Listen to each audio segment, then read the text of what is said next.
ایسا لگ رہا تھا جیسے کسی نے میرے سر پر آسمان گرا دیا ہو۔ تایا جان کہہ رہے تھے اتنا اچھا رشتہ ٹھکرانے کی کوئی ضرورت نہیں ہے۔ اگر انہیں ہماری دوسری بیٹی پسند آ گئی ہے تو کوئی بات نہیں، ہم اسے رخصت کر دیتے ہیں۔ ہمنا کے نصیب میں جو ہوگا وہ اسے مل جائے گا۔ ماما اور بابا تو اس بات پر خاموش تھے، لیکن تائی جان شدید غصے میں آ گئی۔ کہنے لگی کہ ایسے لوگوں میں ہمیں رشتہ ہی نہیں کرنا۔ اگر وہ ہمنا کو دیکھنے آئے تھے تو انہیں عائشہ پر نظر ڈالنی ہی نہیں چاہیے تھی۔ ایسا نہیں ہے کہ مجھے عائشہ سے کوئی مسئلہ ہے یا پھر مجھے اس سے محبت نہیں ہے، لیکن بات تہذیب اور طریقے کی ہے۔ مجھے یہ لوگ سمجھ میں نہیں آئے۔ تائی جان کا غصہ عروج پر تھا اور میری ٹانگیں کانپ رہی تھی۔ میرے مستقبل کا فیصلہ ہونے جا رہا تھا۔ وجدان کے سوا میں کسی کو تصور بھی نہیں کر سکتی تھی۔ میری آنکھوں سے آنسو روا تھے۔ اتنے میں بابا جان کی آواز ابھری۔ وہ کہنے لگے کہ بھابھی کی بات مجھے مناسب لگ رہی ہے۔ ہمیں اس طرح عائشہ کا رشتہ کر کے ہمنا کو ٹھیس نہیں پہنچانی چاہیے۔ بابا جان نے تائی جان کے لیے آواز اٹھائی۔ اسی وجہ سے تایا جان خاموش ہو گئے۔ پھر تایا جان نے خود فون کر کے ان لوگوں کو انکار کا پیغام دیا اور گھر میں چاروں طرف سناٹا چھا گیا۔ ہمنا نے اپنے کمرے کا دروازہ ابھی تک نہیں کھولا تھا۔ میں خود کو بہت شرمندہ محسوس کر رہی تھی۔ بار بار جا کے اس کے کمرے کا دروازہ بجاتی، لیکن اندر سے کوئی آواز نہ آتی۔ پھر رات 1 بجے کے قریب میرے بہت اصرار کرنے پر اس نے کمرے کا دروازہ کھول تو دیا، لیکن اس کی سرخ سوجی ہوئی آنکھیں دیکھ کر میری جان نکل گئی تھی۔ میں نے آگے بڑھ کر اسے سینے سے لگانا چاہا تو ہمنا انکار کر کے پیچھے ہٹی۔ کہنے لگی عائشہ تم نے یہ سب جان بوجھ کے کیا ہے نا؟ اس کی یہ بات سن کے میں ہکا بکا رہ گئی۔ میں نے کہا ایسے کیسے سوچ سکتی ہو تم ہمنا؟ میں جان بوجھ کے بھلا کچھ کیوں کروں گی؟ میں تو خود چاہتی تھی کہ تمہارا رشتہ ہو جائے۔ میں نے تو خود تمہیں اپنے ہاتھوں سے تیار کیا تھا۔ میں حیرانی سے ہمنا کو دیکھ رہی تھی جو مجھ سے ہی بے یقین تھی۔ کہنے لگی جس طرح تم نے مجھے خود تیار کیا تھا نا، اسی طرح خود میری خوشیوں پہ پانی ڈالا ہے۔ تم نہیں جانتی کہ ایک لمحے میں میرا دل اس شخص کے لیے دھڑک اٹھا تھا۔ میں نے تصور کر لیا تھا کہ وہ میری زندگی کا ساتھی بنے گا، لیکن تم نے سب کچھ خراب کر دیا۔ ہمنا پھوٹ پھوٹ کے رونے لگی۔ میں نے آگے بڑھ کر اسے سینے سے لگا لیا، اسے سمجھایا کہ جو کچھ نصیب میں تھا وہ ہو گیا۔ کتنی دیر وہ خاموشی سے آنسو بہاتی رہی، پھر کہنے لگی تمہیں وجدان بھائی سے محبت ہے نا؟ سوچو اگر وہ تمہیں نہ ملے تو کیا ہوگا؟ ہمنا کی بات سن کر میں دہل گئی۔ کہا کہ ایسی بات نہ کرو ہمنا۔ اس کے چہرے پر ایک دکھ بھری مسکراہٹ آ گئی۔ کہنے لگی تمہیں تو سن کر ہی اتنی تکلیف ہو رہی ہے۔ سوچو کہ وہ محبت جو میں نے کچھ لمحوں پہلے محسوس کی تھی، وہ ایک لمحے میں ہی مجھ سے چھن گئی۔ مجھ پہ کیا گزر رہی ہوگی؟ محبت ایسی ہی تو ہوتی ہے، ایک پل میں ادراک ہوتا ہے اور پھر یہ روح کی طرح جسم میں اتر جاتی ہے۔ میں ہمنا کی بات پر حیران تھی کہ وہ اس قدر جذباتی کیسے ہو رہی ہے۔ ایک شخص جسے اس نے کچھ دیر پہلے ہی دیکھا تھا، اس کے لیے وہ اس قدر جذبات کیسے رکھنے لگی؟ خیر میں نے اسے بہت محبت سے سمجھایا، پھر وہ سونے کے لیے لیٹ گئی۔ میں اپنے کمرے میں چلی آئی۔ میرے فون پر وجدان کا فون آ رہا تھا۔ میں نے فون اٹھا کر کان سے لگا لیا، لیکن دل پر گزرنے والی قیامت کے بارے میں اسے نہ بتایا، نہ ہی ہمنا کے رشتے کے بارے میں کوئی خبر دی۔ اگلے دن میں اور ہمنا کالج سے واپس لوٹے تو گھر میں ایک بار پھر سارے بڑے سر جوڑے بیٹھے تھے۔ میں حیران تھی کہ اب بابا جان اور تایا جان کا اس وقت گھر پر کیا کام ہے۔ ہمیں دیکھ کر وہ چاروں خاموش ہو گئے۔ ہم دونوں نے سب کو سلام کیا تو تایا جان نے ایک ایسی خبر سنائی جس نے ہم دونوں کو ایک بار پھر ششدر کر دیا۔ وہ کہنے لگے کہ ان لوگوں کا فون آیا تھا، وہ اپنی غلطی پر معذرت خواہاں ہیں، انہیں ہمنا بھی بہت پسند آئی تھی، اس لیے وہ ہمنا سے ہی رشتہ جوڑنا چاہتے ہیں۔ عائشہ کا نام تو بس انہوں نے ایسے ہی لے لیا تھا۔ یہ بات سنتے ہی ہمنا کا چہرہ کھل اٹھا، جیسے اسے کوئی کھویا ہوا خزانہ مل گیا ہو، جبکہ مجھے شدید غصہ آیا۔ میں نے ایک دم ہی تایا جان سے کہہ دیا کہ یہ کیسے لوگ ہیں، کبھی میرا نام لیتے ہیں کبھی ہمنا کا، آپ صاف منع کر دیں۔ میرے اس طرح سے کہنے پہ ہمنا نے ایک دم سے میرا بازو پکڑ کے دبایا، اور تب مجھے احساس ہوا کہ میں نے جلد بازی میں کچھ غلط کہہ دیا ہے۔ تایا جان کہنے لگے ہاں بیٹی عائشہ، تم ٹھیک کہہ رہی ہو، مجھے بھی یہی لگتا ہے کہ یہ لوگ مناسب نہیں ہیں۔ ویسے تو پڑھے لکھے ہیں، شریف ہیں، لیکن جس طرح کی حرکتیں کر رہے ہیں اس سے مہذب نہیں لگتے۔ کسی کی بیٹی کو ریجیکٹ کرنا، پھر دوبارہ سے اسے اپنانے کی بات کرنا، سب کچھ بہت عجیب سا لگ رہا ہے۔ میں نے بھی یہی سوچا ہے کہ اب میں خود انکار کر دوں گا کہ ہم اپنی کسی بھی بیٹی کا رشتہ ان کے گھر نہیں دیں گے۔ یہ سننا تھا کہ ہمنا کے چہرے کا رنگ ایک دم زرد پڑ گیا۔ اس نے پھر سے میرا زور سے بازو دبایا، نفرت سے مجھے دیکھنے لگی۔ اس کی آنکھوں کی نفرت مجھے واضح طور پر نظر آئی، اور پھر میں حیران رہ گئی کہ اسے کیوں نہیں نظر آ رہا کہ جو کچھ ہو رہا ہے وہ غلط تھا۔ بابا جان اور مما تو بالکل خاموش تھے، لیکن تائی جان کہنے لگی کہ اگر وہ ہمنا کا رشتہ دوبارہ سے مانگ رہے ہیں تو کیا برائی ہے؟ وہ آئے بھی تو ہمنا کے لیے تھے، درمیان میں عائشہ نہ آتی تو یہ سب کچھ نہ ہوتا۔ شاید عائشہ کو ڈرائنگ روم میں آنا ہی نہیں چاہیے تھا۔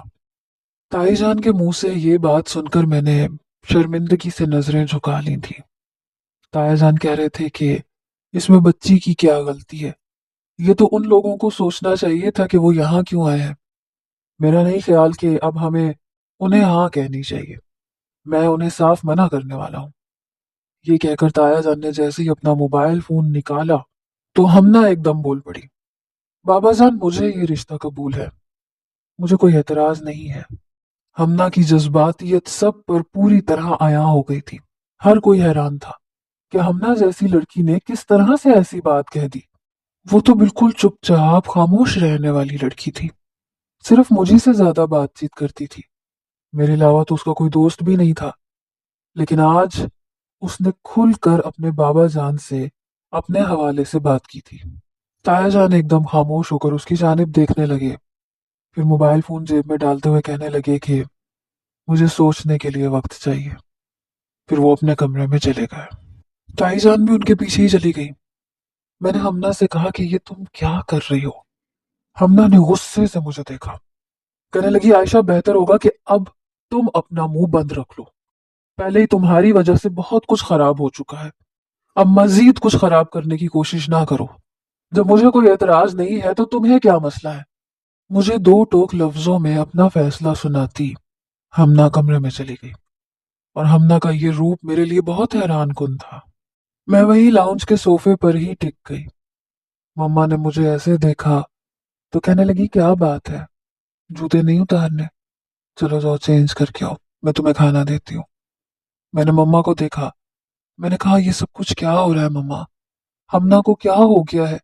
اسے کیوں نہیں کچھ سمجھ آ رہا کہ ایسے لوگ قدر کرنے والے نہیں ہوتے؟ مما میرے پاس آ کر بیٹھ گئی، کہنے لگی بیٹے بہتر یہ ہے کہ تم ہمنا کے معاملے میں اب نہ بولو، کیونکہ الزام تم ہی پر آئے گا، شروعات تم ہی سے ہوئی تھی۔ میں نے مما سے کہا کہ میں نے جان بوجھ کے تو کچھ نہیں کیا تھا، مجھے کیا معلوم تھا کہ ان لوگوں کی نیت اتنی جلدی بدل جائے گی۔ مما نے میرے سر پہ ہاتھ پھیرا، کہنے لگی پڑھائی پر دھیان دو، ایگزامز قریب ہیں، یہ سارے معاملے تمہارے تایا جان خود دیکھ لیں گے۔ مما کی بات سن کر میں نے گہرا سانس لیا اور کمرے میں آ گئی۔ 2 دن بعد تایا جان نے ان لوگوں کو فون کر کے ہاں کہہ دی، پھر وجدان کو فون کر کے رشتے کے بارے میں بتا دیا۔ وجدان نے خوب شور مچایا، وہ ہرگز بھی راضی نہیں تھا کہ اتنی جلدی ہمنا کی بات پکی کر دی جائے، لیکن تایا جان نے کہہ دیا کہ بس تمہاری پڑھائی مکمل ہو جائے تو ہمنا کے ساتھ ساتھ تمہاری شادی بھی پکی کر دیں گے، ایک ہی ساتھ دونوں کی شادیاں ہوں گی۔ یہ سن کر ہمنا کا چہرہ کھل اٹھا، وہ اس قدر خوش تھی کہ بیان سے باہر تھا۔ میں نے آج سے پہلے اسے کبھی اتنا خوش نہیں دیکھا تھا۔ اس کی خوشی دیکھ کر میں بھی خوش ہو گئی۔ پھر رات کو وجدان کا فون آیا، کہنے لگا عائشہ اتنی جلدی بابا جان نے رشتہ کیوں طے کر دیا؟ وہ ابھی تک اسی بات میں اٹکا ہوا تھا۔ میں نے ہنس کے کہا کہ چلو اچھا ہے نا وجدان، ہمنا کے ساتھ جب تمہاری شادی ہوگی تو خود بخود میری بھی ہو جائے گی۔ میری بات سن کے وہ زور سے ہنسا، کہنے لگا ہاں میری واپسی کا انتظار کرنا، ایسا نہ ہو کہ میرے آنے سے پہلے خاموشی سے تم بھی کہیں رشتہ جوڑ لو۔ اس کی بات سن کر میں ایک دم کانپ گئی اور کہا کہ یہ ممکن نہیں ہے وجدان، میں تمہاری منتظر ہوں، بس تم لوٹ آؤ۔ وجدان کو تو واپسی کے لیے چھٹیاں نہیں ملی، لیکن ہمنا کے سسرال والے بڑی سی منگنی کے فنکشن پہ زور دے رہے تھے۔ پھر وجدان کی اجازت کے ساتھ ہی تایا جان نے منگنی کا ایک بڑا سا فنکشن رکھ لیا۔ ہمنا دلہن کی طرح سج کر اسٹیج پر بیٹھی تھی۔ میں نے بھی اپنے سارے ارمان پورے کیے۔ ہمنا کے سارے گلے شکوے بھی دور ہو گئے۔ وہ تو بس اس بات پر خوش تھی کہ اسے زوریز کا ساتھ نصیب ہو رہا ہے۔ سالوں بعد گھر میں کوئی پروگرام آیا تھا۔ میں نے بھی خوبصورت سا لہنگا بنوایا تھا، پارلر سے تیار ہوئی تھی، اپنے لمبے بالوں کو کھلا چھوڑ دیا تھا۔ میں بہت خوبصورت تھی اور ان تیاریوں کے بعد تو اور بھی زیادہ حسین لگ رہی تھی۔ جس نے بھی دیکھا میری تعریف کیے بنا نہ رہ سکا۔ میں نے جلدی جلدی اپنی بہت ساری تصاویر کھینچی کیونکہ مجھے معلوم تھا وجدان سب سے پہلے میری تصاویر ہی مانگے گا۔ سارے مہمان بھی آ چکے تھے۔ ہال میں ہر طرف روشنیاں ہی روشنیاں تھیں۔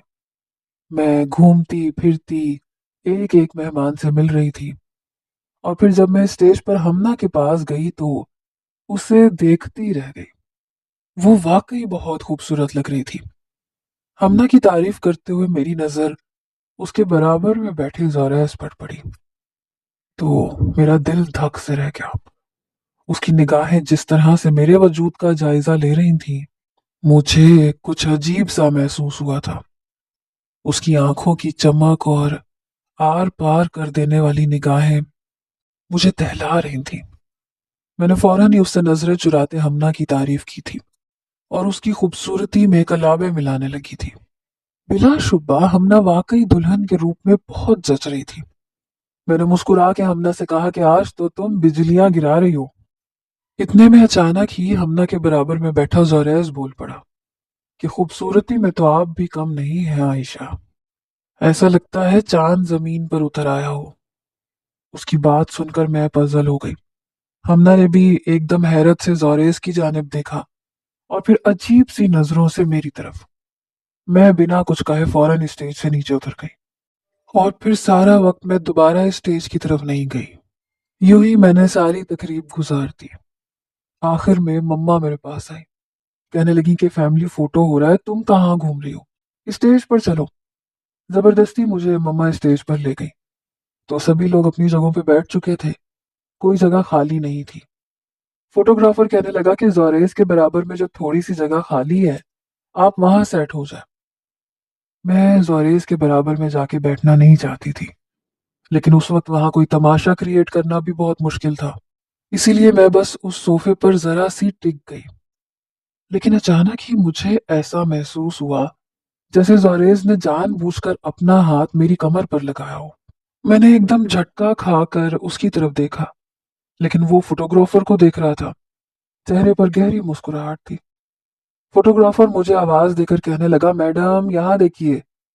میں نے فوراً اس کی طرف دیکھا اور تصویر کھنچ گئی، اور پھر جیسے ہی میں اٹھنے لگی تو زوریز نے ایک دم سے میرا ہاتھ پکڑ لیا، کہنے لگا آپ کی ہمارے ساتھ کچھ اور پکچرز بھی ہونی چاہیے، آخر کو آپ میری اکلوتی سالی جو ہیں۔ زوریز کی اس بات پر ہمنا کے چہرے کا زاویہ بدلا تھا اور مجھے بھی یہ بات کچھ اچھی نہیں لگی تھی، لیکن فوٹوگرافر خود چلا آیا۔ اس نے مجھے اور ہمنا کو ایک ساتھ کھڑے کر کے کچھ تصویریں لی۔ زوریز نے فوٹوگرافر کے کان میں نہ جانے کیا کہا کہ اس نے پھر زوریز کے ساتھ مجھے بھی کھڑا کر دیا اور تصاویر لینے لگا۔ زوریز کے برابر میں کھڑے ہو کر مجھے نہ صرف گھبراہٹ ہو رہی تھی بلکہ بہت آکورڈ بھی فیل ہو رہا تھا۔ میں بار بار ہمنا کی جانب دیکھ رہی تھی کہ کہیں اس کا موڈ خراب نہ ہو جائے۔ اتنے میں ہمنا کی ساس یعنی زوریز کی والدہ اسے اپنے کسی رشتہ دار سے ملانے میں مصروف ہو گئی، تو زوریز نے موقع دیکھ کر میرے کان میں کہا کہ سچ کہہ رہا ہوں، آج چاند زمین پر اترا ہے، بس میری دسترس سے باہر ہے۔ کاش آپ انکار نہ کرتی تو آج میں آپ کا حقدار ہوتا۔ زوریز کی بات سن کر میری ہوائیاں اڑی تھیں۔ میں تھوڑا سا پیچھے ہوئی۔ میں نے کہا کہ آپ ہمنا کے منگیتر ہیں اور میرے لیے آپ زوریز بھائی ہیں۔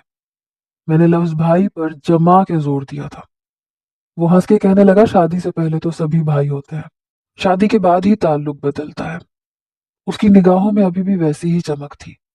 مجھے اپنا آپ ہوا میں ہوتا محسوس ہو رہا تھا۔ میں تیزی سے اپنا لہنگا سمیٹتی سیڑھیاں اترنے لگی کہ کسی طرح زوریز سے نجات پاؤں، لیکن میری بدقسمتی یہ کہ میں بری طرح لڑکھڑا گئی۔ اونچی ہیل اور گھیردار لہنگے نے مجھے توازن برقرار نہ رکھنے دیا، اور اس سے پہلے کہ میں سیڑھیوں سے بری طرح سے گرتی، زوریز نے آگے بڑھ کر مجھے بازوؤں میں تھاما۔ میں اس کی باہوں کے گھیرے میں تھی اور وہ بہت غور سے مجھے دیکھ رہا تھا۔ پھر جیسے ہی میں پیچھے ہٹی تو ہمنا میرے قریب آئی۔ غصے میں کہنے لگی کہ تمہیں سیدھا چلنا نہیں آتا عائشہ، ہر جگہ کوئی نہ کوئی تماشا ضرور لگانا ہوتا ہے۔ ہمنا کے لہجے کی جلن اور نفرت کو میں نے بخوبی محسوس کیا تھا۔ میری آنکھوں میں آنسو جھلملا گئے، جسے میں بہن سمجھتی تھی، جس کے ساتھ میں نے ساری زندگی گزاری تھی، جو اس بات سے واقف تھی کہ میں اس کے بھائی سے محبت کرتی ہوں، وہی مجھ سے بد دل ہو رہی تھی۔ زوریز آہستگی سے ہمنا سے کہنے لگا، بیچاری کا پاؤں مڑ گیا ہے، اسے تکلیف ہو رہی ہے اور تم اسے ہی ڈانٹ رہی ہو۔ وہ زبردستی میرے قدموں میں بیٹھ کر میرے پاؤں کو چھونے لگا۔ اس کی اس حرکت نے میری جان نکالی تھی۔ میں نے تیزی سے اپنا پاؤں پیچھے کھینچا اور بس خود کو سنبھالتی ہوئی اسٹیج سے نیچے اتر گئی۔ آنسو تھے کہ پلکوں کی بار توڑ کر بکھرتے چلے جا رہے تھے۔ اپنے آپ کو سب سے چھپاتے میں بس کسی طرح اس تقریب سے واپس گھر لوٹ آئی اور آتے ہی اپنے کمرے میں بند ہو گئی۔ پیر میں اس قدر شدید تکلیف تھی کہ برداشت سے باہر تھی۔ میں پاؤں پکڑے بستر پہ بیٹھ گئی، دوبارہ کمرے سے باہر بھی نہ نکلی، جبکہ مما نے کئی بار مجھے آواز دی کہ آ جاؤ، سب گفٹس کھول رہے ہیں، تمہارے لیے بھی بہت سے گفٹس آئے ہیں، لیکن میں باہر نہ گئی۔ 2 بجے کے قریب وجدان کا فون آیا۔ وہ بہت ہی زیادہ بے قرار تھا، کہنے لگا سب کی تصویریں مجھے مل گئی ہیں لیکن تم نے اپنی تصاویر مجھے نہیں بھیجی، کہاں مصروف ہو؟ میری آنکھوں سے آنسو بہنے لگے۔ میسج کا جواب لکھنے کی بھی ہمت نہ تھی۔ میں نے بس موبائل فون میں موجود چند تصاویر اسے بھیج دی۔ پھر اگلے ہی لمحے اس کا فون آ گیا۔ بڑی مشکل سے میں نے اپنے روندھے ہوئے گلے پر قابو پایا، فون کان سے لگایا۔ تم تو بہت ہی زیادہ خوبصورت لگ رہی ہو عائشہ، یقین جانو میرے لیے تو یہاں رکنا مشکل ہے۔ افسوس ہو رہا ہے کہ مجھے چھٹیاں کیوں نہ ملی، کاش آج میں بھی وہاں ہوتا تو سب کے سامنے ایک انگوٹھی میں بھی تمہارے ہاتھ میں پہنا دیتا۔ وزدان کی بات پر میرے چہرے پہ خود بخود دھیمی سی مسکراہٹ آ گئی۔ میں نے آہستگی سے کہا، بس وجدان اب واپس لوٹ آؤ، تمہارے بنا گزارا نہیں ہے۔ میری اس بات پر اس نے ایک گہری سانس لی، کہنے لگا تمہاری یہی وارفتگی تو مجھے تمہارا دیوانہ بناتی ہے۔ بچپن سے لے کر آج تک تم جس طرح سے میرے آگے پیچھے رہتی ہو، مجھے لگتا ہے کہ تمہارے بغیر تو سانس لینا بھی مشکل ہے۔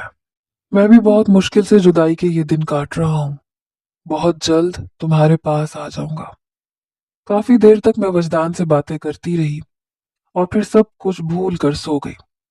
تھکن بھی بہت زیادہ تھی۔ اگلی صبح میں جب ناشتے کی ٹیبل پر پہنچی تو تائی جان نے ایک باکس میری طرف بڑھایا، کہنے لگی کہ ہمنا کے سسرال سے بہت سارے گفٹس آئے تھے اور تمہارے لیے یہ آیا ہے۔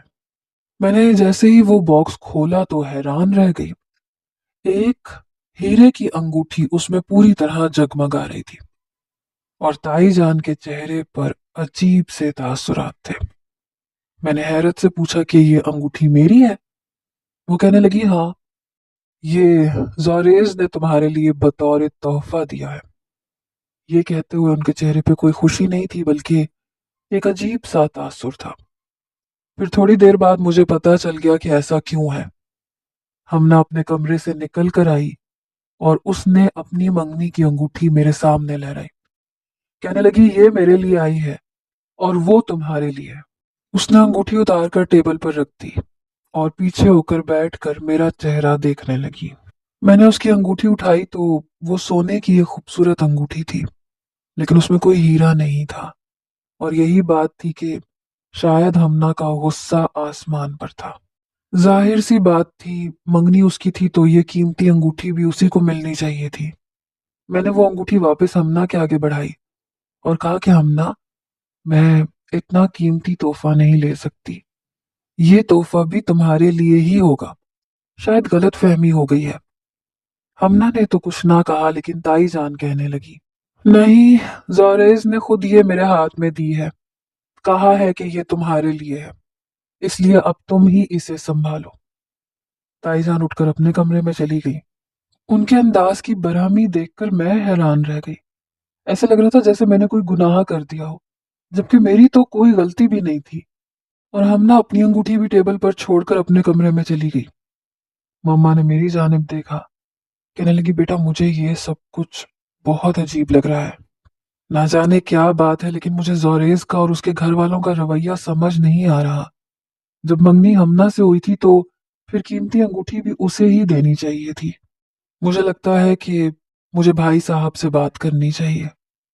مما کی بات سن کر میں نے فوراً انکار میں سر ہلایا اور کہا کہ مما، ہمنا زوریز کو پسند کرنے لگی ہے۔ اگر کسی بھی بات کی وجہ سے تایا جان نے یہ رشتہ ختم کیا تو یہ برائی اور بدنامی ہمارے سر آئے گی۔ ہمنا پہلے جیسی نہیں رہی۔ اس ایک بات نے ہمنا کو بہت بدل دیا ہے۔ وہ تو مجھ سے بات بھی نہیں کر رہی، اور تائی جان نے بھی آج سے پہلے مجھ سے کبھی اس انداز میں بات نہیں کی۔ وہ تو مجھ سے بہت محبت کرتی تھیں، نہ جانے انہیں کیا ہو گیا۔ مما کہنے لگی کہ ہاں میں بھی اس بات کو محسوس کر رہی ہوں۔ کوشش کرو کہ تم اس معاملے سے دور رہو۔ میں بھی کوشش کرتی ہوں کہ کسی طرح بھابھی کو یہ سمجھا سکوں کہ یہ رشتہ کچھ مناسب نہیں لگ رہا۔ مما ناشتے کے برتن سمیٹنے لگی اور میں یہ سوچ میں پڑ گئی کہ کیا زوریز جیسا شخص ہمنا کو ڈیزرو کرتا تھا۔ ہمنا تو بہت سیدھی سادی اور پیاری سی لڑکی تھی۔ بس اس کی غلطی صرف اتنی تھی کہ اسے زوریز سے پہلی نظر میں محبت ہو گئی، اور اسے لگتا تھا کہ اس کی محبت میری وجہ سے اس سے دور ہو رہی ہے۔ میں نے وہ دونوں ہی انگوٹھیاں لے جا کر ہمنا کے کمرے کی سائڈ ٹیبل پہ رکھ دی اور بنا کچھ کہے واپس آ گئی۔ لیکن یہ بات اتنی آسانی سے ختم نہ ہوئی۔ کچھ ہی دیر گزری تھی کہ میرا موبائل فون بجنے لگا۔ ایک انجان نمبر تھا۔ میں نے یہ سوچ کر فون اٹھا لیا کہ ہو سکتا ہے کالج کی کوئی دوست ہو۔ پھر دوسری طرف سے آنے والی آواز نے مجھے حیران کر دیا۔ وہ زوریز کی آواز تھی۔ وہ مجھ سے پوچھ رہا تھا کہ مجھے اس کا گفٹ پسند آیا یا نہیں۔ میں نے ایک دم ہی غصے میں کہا کہ آپ مجھے انگوٹھی کیسے گفٹ کر سکتے ہیں، جبکہ منگنی تو آپ کی اور ہمنا کی ہوئی ہے۔ اتنی مہنگی انگوٹھی میں ہرگز بھی قبول نہیں کر سکتی، اس لیے میں نے وہ ہمنا کو دے دی ہے۔ ہمنا اس تحفے کو ڈیزرو کرتی تھی۔ میری بات سن کر زوریز ایک دم ہی ناراض ہوا، کہنے لگا وہ میں نے خاص آپ کے لیے خریدی تھی۔ منگنی میری ہمنا سے ضرور ہوئی ہے لیکن میرا دل آپ کے لیے دھڑکتا ہے عائشہ۔ آپ پہلی نظر میں مجھے پسند آ گئی تھی۔ اگر آپ کے گھر والے آپ کے رشتے کے لیے انکار نہ کرتے تو میں کبھی ہمنا کے لیے ہاں نہ کرتا، مگر میں نے یہ سوچ کر ہمنا سے تعلق بنا لیا کہ اس بہانے ہی صحیح آپ کا دیدار نصیب ہو جائے گا۔ ویسے بھی سالی تو آدھی گھر والی ہوتی ہے، آپ بھی میری آدھی زندگی کا حصہ تو بن ہی جائیں گی۔ زوریز کی بات سن کر میرے قدموں تلے سے زمین نکل گئی تھی۔ میں نے گھبرا کے فوراً فون بند کر دیا۔ سمجھ نہیں آ رہا تھا کہ یہ شخص کس نیت کا ہے۔ وہ کیسے ہمنا کے ساتھ ایسا کھیل کھیل سکتا تھا۔ میں یہ بات ہمنا اور اس کے گھر والوں کو بتانا چاہتی تھی، لیکن پہلے ہی اس رشتے کو لے کر اتنی باتیں ہو چکی تھی کہ اب مجھ میں ہمت نہیں تھی کہ میں بڑوں سے کوئی بات کہتی۔ میں نے سوچا تھا کہ ہمنا کو اس فون کال کے بارے میں ضرور بتاؤں گی۔ پھر موقع دیکھ کر میں رات کو 2 کپ کافی بنا کر ہمنا کے کمرے میں پہنچ گئی۔ وہ فون پر کسی سے باتوں میں مصروف تھی۔ مجھے دیکھتے ہی اس نے فون کاٹ دیا۔ میں نے حیرت سے پوچھا کہ کس کا فون تھا، تو مسکرا کے کہنے لگی زوریز کا فون تھا۔ اس کے چہرے پر الگ ہی رنگ بکھرے ہوئے تھے۔ میں خاموشی سے اس کے سامنے بیٹھ گئی تو ہمنا خود ہی کہنے لگی کہ زوریز مجھ سے محبت کا اظہار کر رہے تھے، کہہ رہے تھے تمہارا نام ان کے گھر والوں نے لیا تھا، انہوں نے نہیں، اور زوریز کے بارے میں اور بھی بہت کچھ کہہ رہی تھی، اور میں بس حیرانی سے سن رہی تھی۔ جو کچھ زوریز نے مجھ سے کہا تھا اس کا الٹ وہ ہمنا سے کہہ رہا تھا۔ اب اگر میں ہمنا کو بتاتی بھی کہ زوریز نے مجھے فون پر کیا کہا ہے تو وہ شاید کبھی یقین نہ کرتی۔ مجھے زوریز کی چالاکی پر حیرت ہو رہی تھی۔ اس نے ہمنا کے انداز دیکھ کر یہ حساب کتاب لگا لیا تھا کہ وہ اسے کس طرح اپنے جال میں اتار سکتا ہے، اور بالکل اسی طرح اس نے کھیل کھیلا تھا۔ میرے پاس ایک آخری طریقہ تھا کہ میں وجدان کو ان سب باتوں کے بارے میں بتا دیتی، اور میں نے فیصلہ کیا تھا کہ میں وجدان کو ضرور زوریز کی حقیقت کا بتاؤں گی۔ مجھے لگ رہا تھا کہ وہ ہمنا کو بطور مہرہ استعمال کر رہا تھا، وہ اس کی سادگی کا فائدہ اٹھا رہا تھا۔ ہمنا کا مزاج میرے ساتھ بہتر ہو گیا تھا، شاید یہ سب کچھ زوریز کی فون کال کی وجہ سے ہوا تھا۔ کچھ دیر اس کے ساتھ گزار کر میں واپس اپنے کمرے میں آئی تو میں نے آتے ہی وجدان کو فون ملا دیا۔ اس سے پہلے کہ میں اسے زوریز کے بارے میں کچھ کہتی، وہ فوراً سے خود ہی کہنے لگا کہ زوریز بہت اچھا لڑکا ہے۔ یار میں تو سوچ رہا تھا کہ پتہ نہیں بابا نے کس طرح کا لڑکا ہمنا کے لیے سلیکٹ کیا ہوگا، لیکن پتہ ہے آج ہی اس نے مجھ سے ویڈیو کال کی تھی، اور جس قدر عزت سے وہ مجھ سے بات کر رہا تھا، مجھے اندازہ ہو گیا تھا کہ واقعی وہ بہت اچھے گھرانے کا ہے۔ وجدان کی بات سن کر میں ہکا بکا رہ گئی۔ زوریز میری سوچ سے بھی زیادہ تیز نکلا تھا۔ اس نے میرے اپنوں کے خلاف ایسا جال بچھایا تھا کہ مجھے کچھ بھی کہنے کی مہلت ہی نہ ملی۔ میں نے آہستگی سے کہا، وجدان تم غلط سمجھ رہے ہو، زوریز ایسا نہیں ہے، نہ وہ ہمنا کو پسند کرتا ہے۔ مجھے سمجھ نہیں آ رہی میں تمہیں کس طرح بتاؤں کہ وہ کس نیت کا ہے۔ میری بات سن کر وہ ایک دم خاموش ہو گیا، پھر کہنے لگا، کیا بات ہے بتاؤ۔ میں نے اسے آہستگی سے کہا کہ وہ ہمنا کو نہیں بلکہ مجھے پسند کرتا ہے، اور یہ بات اس نے مجھ سے خود کہی ہے۔ یہ بات سنتے ہی وجدان ایک دم بھڑک اٹھا، کہنے لگا، یہ تم کیا کہہ رہی ہو؟ وہ میرے سامنے ہمنا کی تعریفیں کر رہا تھا، تمہیں کوئی غلط فہمی ہوئی ہوگی۔ میں نے انکار میں سر ہلایا، میں نے کہا، مجھے کوئی غلط فہمی نہیں ہوئی وجدان، مجھے ڈر لگ رہا ہے کہ ہمنا کے مستقبل کا کیا ہوگا۔ میں نے ساری ہی بات وجدان کے سامنے رکھ دی۔ وہ کہنے لگا، تم فکر نہ کرو، میں خود اس معاملے میں کچھ کرتا ہوں۔ اس کی بات سن کر مجھے تھوڑا سا قرار آیا، لیکن اگلا دن میرے لیے اس سے بھی زیادہ مصیبت بھرا تھا۔ جب تائی جان غصے میں دندناتے ہوئے میرے کمرے میں آئی، آتے ہی وہ مجھ سے پوچھنے لگی کہ میں نے رات کو وجدان سے کیا کہا ہے، اور میں جان گئی کہ وجدان نے اس حوالے سے تائی جان سے بات کی ہے۔ میں نے ڈرتے ڈرتے تائی جان کو بتا دیا کہ زوریز نے مجھے فون پر کیا کہا تھا۔